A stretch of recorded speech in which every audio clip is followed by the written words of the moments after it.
அந்த police commissioner retired ஆன உடனே தான் சொந்தமா கட்டியிருந்த வீட்ல வந்து செட்டில் ஆனாரு. அது ஒரு அமைதியான காலனி. பக்கத்துல இருந்த பார்க்குக்கு போனாரு. பார்க் பெஞ்ச்ல உட்கார்ந்திருந்த ஒரு வயதானவர் கிட்ட தன்னுடைய பெருமைய பேச ஆரம்பிச்சாரு. தன்னுடைய பதவி, அதிகாரம், சாதிச்ச சாதனைகள் இது எல்லாத்தையும் பற்றி தினமும் அவர்கிட்ட பேசுவாரு.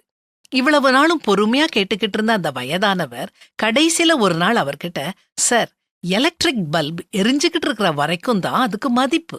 அது ஃபியூஸ் ஆயிட்டுதுன்னா அது 10 வாட்டோ அல்லது 100 வாட்டோ அதை தூரத்தான் தூக்கி போடணும். நான் இங்க 5 வருஷமா குடியிருக்கிறேன்.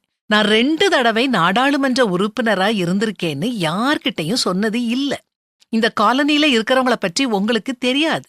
ஒருத்தர் இந்தியன் ரயில்வேஸ்ல ஜெனரல் மேனேஜரா இருந்து ரிட்டையர்ட் ஆகியிருக்காரு.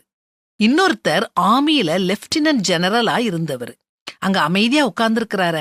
அவரு இஸ்ரோல சேர்மனா இருந்து ரிட்டையர்ட் ஆகியிருக்காரு. இவங்க யாருமே பழைய கதைகளை பேசுறது இல்ல. ஏன்னா அது தேவை இல்ல. நம்ம எல்இடி, சிஎஃப்எல் அல்லது ஹாலோஜன் பல்பா இருந்திருக்கலாம். இப்போ நம்ம யார்கிட்டையும் பவர் இல்ல.